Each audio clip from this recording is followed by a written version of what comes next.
அனைவருக்கும் வணக்கம். ஆரா யோகா மையத்திலிருந்து வேதா. ஐம்பூதங்கள், இந்த ஐம்பூதங்கள்ல இருந்து மனிதர்கள் இன்று விலகி அதனுடைய இணைக்காமல் அதாவது அதில் இணையணும் இணையாம இருக்கணும்ன்றதெல்லாம் இங்க நான் சொல்ல வரேன். நீங்க செயல்படாம இருந்தாலும் ஐம்பூதங்களின் கூட்டு தான் உங்க உடல். நீங்களே ஐம்பூதங்களின் கூட்டு கலவை தான். இந்த பூமியில் உள்ள, இந்த பேரண்டத்தில் உள்ள எல்லா பொருட்களுமே ஐம்பூதங்களின் கூட்டு மட்டுமே. அவை இல்லாத ஒரு பொருள் இந்த பூமியிலே கிடையாது, இந்த பேரண்டத்திலே இல்லை. பிற உயிர்கள் எல்லாமே இந்த ஐம்பூதங்கள் நமக்கு வழங்கப்படுகின்ற வழியாக அதில் கட்டுண்டு இணைந்து தான் வாழுது. இந்த மனிதர்கள் தான் நாகரிகம் என்ற மமதையில் அதிலிருந்து விலகி, அதோடு தன்னை பிணைத்து கொள்ளாமல் அதிலிருந்து விலகி வர்றதுனால இன்னைக்கு உடல் அளவுலையும் மனதளவுலையும் இவ்வளவு தொந்தரவுகளுக்குள்ள ஆகிறது மனிதர்கள். இதை பற்றியான ஒரு புரிதல் அவசியம் எல்லாருக்குமே இருக்கணும். ஐம்பூதத்தை பற்றியான விளக்கங்கள், புரிதல்கள், அதை பற்றியான ஒரு நூலோ இதுவரை இல்லை. நீங்கள் படித்த பாட புத்தகங்களிலேயே இந்த ஐம்பூதங்களின் வரிசை தவறாக தான் கொடுக்கப்பட்டு. இந்த ஐம்பூதங்களின் வரிசை என்னன்றது மிக அடிப்படையா புரிந்து கொள்ளக்கூடிய ஒரு நிலை.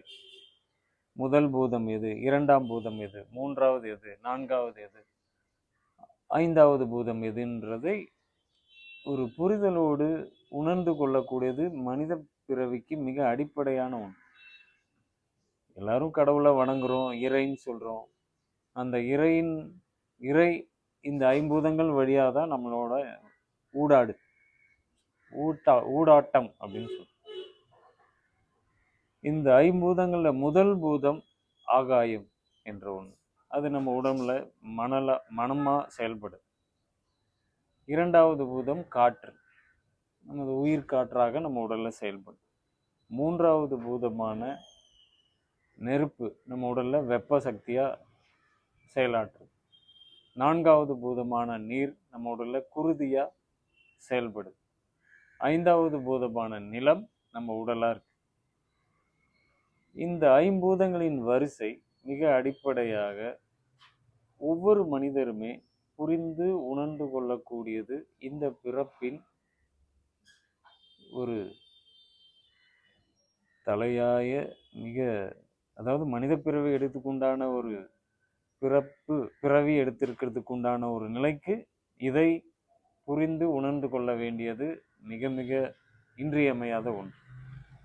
இதுல இருந்துலாம் நம்ம எப்படி விலகி இருக்கோம் அப்படின்னா, இன்னைக்கு முதல் பூதமான ஆகாயம் என்ற மனம், இன்னைக்கு மனம் சம்பந்தப்பட்ட தொந்தரவுகள் அதை எவ்வளோ சொல்லிக்கிறீங்க, ஸ்ட்ரெஸ், அதெல்லாம். இந்த மனம் என்ற ஒன்று நமக்கு வழங்கப்பட்டிருக்கு. அது அற்புதமான ஒரு படைப்பு. அதன் வழியாக தான் நாம் புரிந்து உணர்ந்து கொள்கிறோம் என்பது. இதற்கு ஆகாயம் என்ற ஒன்றை நிமிர்ந்து பார்க்கறதே இருக்கு. இன்னைக்கு எல்லாரும் கையில இருக்கிற கருவியை தான் குனிஞ்சு பார்த்துட்டே இருக்கும். காலையில ஆகாயத்துல பார்க்கறது, அந்த மேகங்கள், சூரியனுடைய தோற்றம், இதெல்லாம் யாரும் பார்க்கறதே இல்லை. பார்த்து ரசனை என்ற ஒன்றே மனிதர்களுக்கு தான் வழங்கப்பட்டது. அதை பார்க்கறதே இல்லை. அந்த ஆகாயத்தை பார்க்கும்போது நம்மளுடைய மனம் விசாலமாக ஒரு விரிவடை. இரவுல நட்சத்திரங்களை பார்க்கறது, அதுவும் இன்னைக்கு இல்லை. அடைத்து வைக்கப்பட்ட வீடுகளில் வாழ்கிறோம். அதிகமாக திரைகளை தான் பார்க்குறோம். இப்படி ஆகாயம்ன்றது விலகி இருக்கு. அடுத்த பூதமான காற்று, இன்னைக்கு அதிகமாக ஏசியில் இருக்கிறது, ஃபேன் காற்றுல இருக்கிறது. வெளிக்காற்றுலேயே இன்னைக்கு மனிதர்கள் உளவாடுறது இல்லை. காற்றிலிருந்து விலகுறோம். அடுத்த பூதமான நெருப்பு, வெப்பம், வெயிலில் போகிறதே இல்லை. அதுக்கேற்ற சன்ஸ்கிரீன் லோஷன்லாம் தடவிக்கிறது. வெயில் வந்தால் உடனே நிழலை நோக்கி ஓடுறது, உள்ளே இருக்கிறது, குளிர் ஊட்டப்பட்ட அறையிலே இருக்கிறது.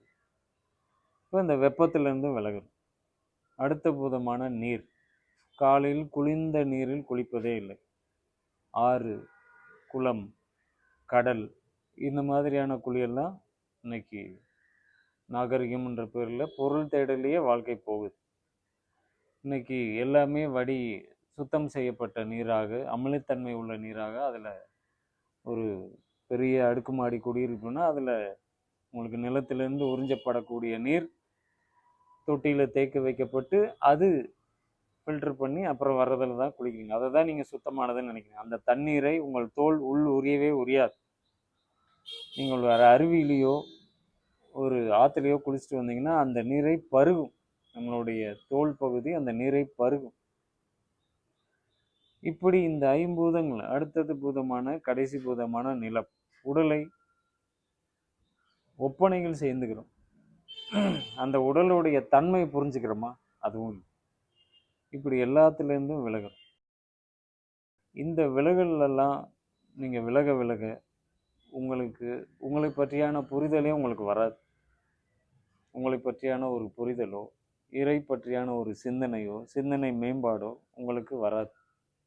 ஏதோ பிறந்தோம், பிற உயிர்கள் போல இருத்தலுக்காக வாழ்ந்து பிறந்தோம், இருப்பதற்காக உணவு உண்டோம், இனப்பெருக்கம் செய்தோம், போய் சேர்ந்தோம்ன்ற ஒரு வாழ்க்கை முறை தான் இன்னைக்கு இருக்கு.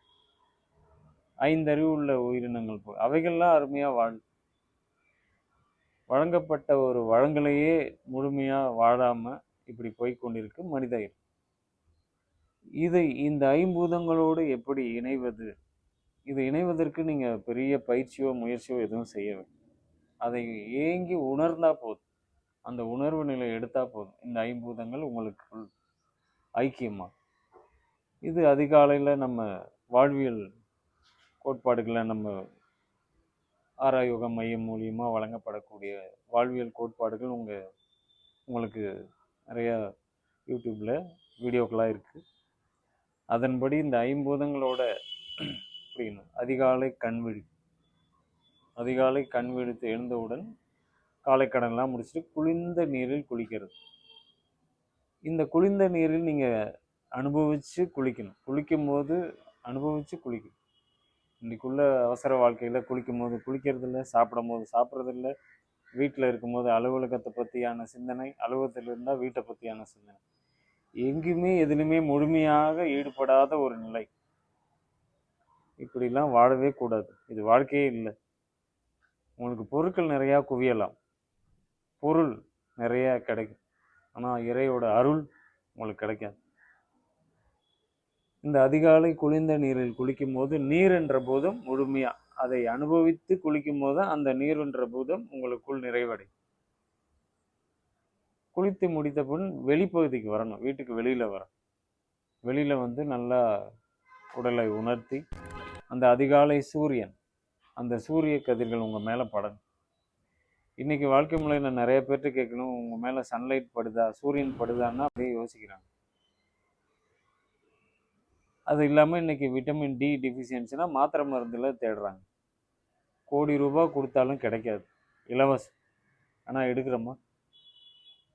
இப்போ அந்த குளித்து முடித்து நீங்கள் வெளியில் வந்து நிற்கிறீங்க, அதிகாலை சூரியன் உங்கள் மேலே படணும். ஆடையோடு இருந்தாலும் கதிர்கள் உங்களுக்கு தாண்டி உள்ள உடல் அதை கிரகிக்கும். அந்த வெப்பம், நீர் என்ற பூதம் குளிர்ந்த நீரில் குறிக்கும் போது சூரியனில் வந்து நிற்கும் போது வெப்பம் என்றது. நீங்கள் வெளிக்காற்றுல கண்ணை மூடி உங்கள் மேலே வருடி செல்லக்கூடிய காற்றை அப்படியே கொஞ்ச நேரம் அந்த உணர்வு எடுத்திங்கன்னா அந்த காற்றிலிருந்து வரக்கூடிய அந்த சக்திகளை இந்த உடல் உள்ள எடுக்கும். நீர், வெப்பம், காற்று. அதன் பிறகு நீங்கள் தரையில் செருப்பு இல்லாமல் நிற்கிறீங்க, நீங்கள் மாடியில் இருந்தாலும் சரி, அது நிலத்தோட உங்களுடைய உடல் என்ற நிலம் இங்கே அண்டத்தில் உள்ள நிலத்தோட இணைது. அந்த கண்களை மூடி உங்களுடைய கால் அடிப்பாதத்தை கவனம் வைங்க. பூமி தாய்ன்னு மூச்சுக்கு மூச்சு சொல்கிறோம். தாய்னா என்ன அர்த்தம்? நம்மள்கிட்ட உடலில் எது அதிகமாக இருக்கோ அதை எடுத்துக்கும், எது குறைவாக இருக்கோ கொடுக்கும். இன்றைக்கு தரையில் செருப்பு இல்லாமல் நடக்கிறதே இல்லை. நம்ம பிள்ளைங்களும் அப்படி தான் வளர்க்குறோம். எங்கே போனாலும் முதல்ல செருப்பு போடு. அந்த நிலம் என்ற போதும் அந்த கால் அடிப்பாதத்தில் கொஞ்சம் கண்ணை மூடி கவனம் வச்சிங்கன்னா நிலத்திலிருந்து அந்த ஆற்றல் உங்களுக்கு கிடைக்கும். இதெல்லாம் முடிச்சுட்டு கொஞ்சம் ஆகாயத்தை நிமிர்ந்து கொஞ்சம் நேரம் பாருங்க. இது எல்லாமே மணிக்கணக்காக செய்ய போகிறோமா? இல்லை, ஒரு அரை மணி நேரம். உங்களுக்கு நேரம் இருந்துச்சுன்னா அதிக நேரம். இதுக்கு ஒரு டைம் ஃபிக்ஸ் பண்ணாது, உங்களுக்கு விருப்பத்தோடு செயல்படுறது.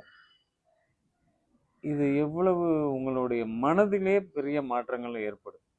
இந்த ஐம்பூதங்களின் இணைப்பு, ஐம்பூத தொடர்பு, இது ஒரு உணர்வு நிலையில தான் இதை நீங்கள் எடுக்க முடியும். இது நீங்கள் என்ன கோடி ரூபாய் கொடுத்தாலும் இந்த ஐம்பூதங்கள் உங்களுக்கு எங்கேயாவது கிடைக்குமா? இல்லை, அப்படி உங்களுக்கு உங்கள் உடம்புக்கு கொடுத்துக்க தான் முடியுமா?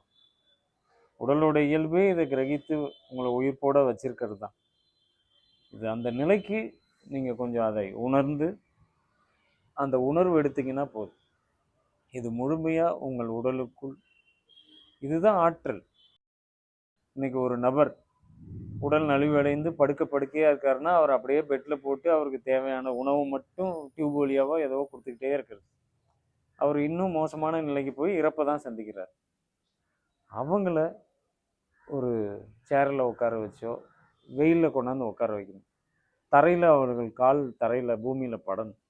காலையில் ஒரு நல்ல குளிர்ந்த நீரில் குளிப்பாட்டலாம். இல்லை ரொம்ப இதாக இருக்காங்க அப்படின்னா வெட் டவல் பாத், நல்ல தண்ணியில் ஒரு துணியை மூழ்கி புழிஞ்சு அதில் அவங்க உடம்ப துடைக்கிறது. வெறும் சத்துள்ள உணவுகள், இந்த புரோட்டீன் பவுடரு என்னென்னவோ சத்துக்கள்லாம் கொடுத்தீங்கன்னா அந்த உடல் உள்ள, ஏன்னா இயக்கமடையாத உடல் உள்ளே எடுக்காது. அது ஐம்பூதங்களை தான் கேட்கும். இதன்படி அந்த நபரை நீங்கள் வெளியில் கொண்டு வந்து இந்த செயல்கள்லாம் அவருக்கு செய்ய செய்ய அவர் கொடுக்குற அடிப்படை ஒரு கஞ்சியோ ஒரு திரவ உணவோ அப்போ தான் செரிக்கும். வெறும் உணவினால் நலமடைவாங்கன்னு நீங்கள் நினச்சிட்ருக்கீங்க. அந்த உணவு உள்ளே போனால் செரிமானம் வேணும்ல. அந்த செரிமானத்துக்கு உடலில் வெப்பம்னு ஒன்று வேணும் இல்லையா? இயக்கமடையாத ஒரு உடலில் வெப்பம் எப்படி இருக்கும்? அதனால் இது அடிப்படை, இந்த புரிதல் உங்களுக்கு இருக்கணும். அப்படி உங்கள் வீட்டில் யாராவது நலமடையாமல் இதை ஏதாவது விபத்துகள் ஏற்பட்டு படுத்தபடியாக இருக்கிறவங்கள இந்த செயல்முறைக்கு அவங்கள நகர்த்து. ஒரு டாக்டர் வராங்க, பிசியோதெரப்பி வராங்க, அதை கொடுக்குறோம், உணவு சரியான வேலைக்கு போகுது, தேரவே மாட்டாங்க. இந்த ஐம்பூதங்களுடைய தன்மையை நீங்கள் அவங்களுக்கு வழங்கலைன்னா, நீங்கள் அவங்க நலிவடையும் போது நீங்கள் அவங்கள சரியாக பார்த்துக்கலன்ற ஒரு குற்ற உணர்ச்சி உங்களுக்கு வரும். இதுதான் அவங்கள சரியான முறையில் நலமடைவதற்கு செய்யக்கூடிய அடிப்படை வழிமுறை இது. அதோடு நீங்கள் ஒவ்வொருவருமே இந்த ஐம்பூதங்களை உணருங்க. உணர்ந்து அதை கொஞ்சம், இது ஆங்கிலத்தில் சொன்னால் நீங்கள் சொல்லுவீங்க, ஃபீல் பண்ணணும். அந்த மாதிரி அதை ரசிச்சிங்கன்னா போதும், அது உங்களுக்குள் ஐக்கியமாகும். இறை வழங்கிட்டே இருக்கு. அதை ரசித்து அதோடு நீங்கள் அந்த காதலாக அதை உணர்ந்தீங்கன்னா அது உங்களுக்குள் ஐக்கியமாகும். இப்படி படைக்கப்பட்டது தான் எல்லா உயிரினங்களுமே. மற்ற உயிர்கள்லாம் அதில் சிறப்பாக வாழுது. நாம் தான் மனிதர்கள் தான் அதிலிருந்து விலகி எதுலையோ தீர்வு கிடைக்கணும் ஓடிட்டே இருக்கு. இந்த ஐம்பூதங்கள் அதிகாலை குளித்தவுடன் குளிர்ந்த நீரில் 5 மணிக்கெல்லாம் குளிச்சிடும். தலைக்கு குளிக்கணும். தினமும் குளிச்சுட்டு வீட்டுக்கு வெளியில் வந்துடணும்.